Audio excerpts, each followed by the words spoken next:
ইরানের সাথে চলমান রক্তক্ষয়ী সংঘাত আমেরিকার অভ্যন্তরীণ স্থিতিশীলতাকে এক ভয়াবহ সংকটের মুখে ঠেলে দিয়েছে। ইরানকে কেন্দ্র করে চলমান সামরিক সংঘাতের প্রভাব যুক্তরাষ্ট্রের অর্থনীতি, জ্বালানি বাজার এবং জনমনে স্পষ্টভাবে দৃশ্যমান। যুদ্ধ শুরুর কয়েক মাসের মধ্যেই যুক্তরাষ্ট্রের নিত্যপণ্যের মূল্যস্ফীতি বেড়েছে, জ্বালানির দাম আকাশচুম্বী হয়েছে এবং ট্রাম্প প্রশাসনের অর্থনৈতিক ব্যবস্থাপনার ওপর জনগণের আস্থা ভয়াবহভাবে কমে গেছে। সাম্প্রতিক একাধিক জরিপ ও সরকারি প্রতিবেদনে আমেরিকানদের মধ্যে এমন উদ্বেগ, অনিশ্চয়তা এবং ক্রমবর্ধমান ও জন অসন্তোষের একটি চিত্র ফুটে উঠেছে। সাম্প্রতিক গ্যালাপ অর্থনৈতিক আস্থা সূচক অনুযায়ী যুক্তরাষ্ট্রের অর্থনীতির প্রতি জনগণের আস্থা নেমে এসেছে -45-এ, যা 2022 সালের পর সর্বনিম্ন। জরিপে অংশ নেওয়া প্রায় অর্ধেক মানুষ অর্থনৈতিক পরিস্থিতিকে খুব খারাপ বলে উল্লেখ করেছেন।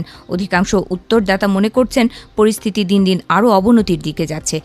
মাত্র অল্প সংখ্যক মানুষ মনে করেন যে পরিস্থিতি কিছুটা উন্নতি হচ্ছে। এই অর্থনৈতিক হতাশার অন্যতম কারণ হল জ্বালানি সংকট। ইরানের সঙ্গে সংঘাত শুরুর পর থেকেই যুক্তরাষ্ট্রে পেট্রোলের দাম দ্রুত বাড়তে শুরু করে।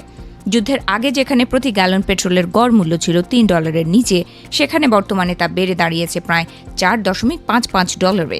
এই সরাসরি প্রভাব পড়েছে পরিবহন ব্যয়, খাদ্যপণ্য, বিদ্যুৎ এবং দৈনন্দিন জীবনযাত্রার খরচের ওপর। মার্কিন সরকারের সাম্প্রতিক অর্থনৈতিক প্রতিবেদনে দেখা গেছে মার্চ ও এপ্রিল মাসে ভোক্তা মূল্যস্ফীতি উল্লেখযোগ্যভাবে বেড়েছে। জ্বালানির দাম বৃদ্ধি পুরো সরবরাহ ব্যবস্থাকে চাপের মধ্যে ফেলেছে, ফলে সাধারণ আমেরিকানদের নিত্য প্রয়োজনীয় পণ্য কিনতেও অতিরিক্ত খরচ বহন করতে হচ্ছে। এই সংকটের পেছনে সবচেয়ে গুরুত্বপূর্ণ ভূমিকা পালন করছে মধ্যপ্রাচ্যের ভূরাজনৈতিক উত্তেজনা এবং বিশেষ করে হরমুজ প্রণালীকে ঘিরে পরিস্থিতি। যুক্তরাষ্ট্রের সঙ্গে যুদ্ধের মধ্যে ইরান কৌশলগতভাবে অত্যন্ত গুরুত্বপূর্ণ হরমুজ প্রণালী বন্ধ করে দেয়। এই প্রণালী বিশ্ব জ্বালানি সরবরাহের অন্যতম প্রধান পথ। ফলে আন্তর্জাতিক বাজারে তেল ও গ্যাসের দাম দ্রুত বেড়ে যায়। একই সাথে যুক্তরাষ্ট্র ইরানের বন্দরগুলোর বিরুদ্ধে নৌ অবরোধ আরোপ করায় বৈশ্বিক জ্বালানি সরবরাহ ব্যবস্থা আরও অস্থিতিশীল হয়ে ওঠে।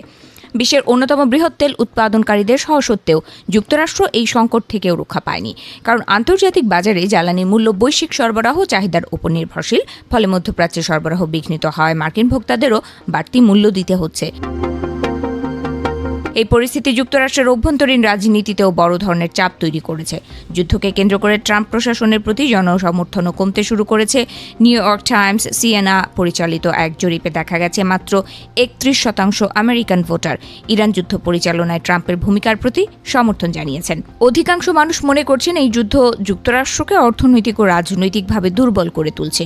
সমালোচকেরা বলছেন যুদ্ধের ব্যয়, জ্বালানির সংকট এবং মূল্যস্ফীতির চাপ সরাসরি সাধারণ মানুষের জীবনে আঘাত এনেছে।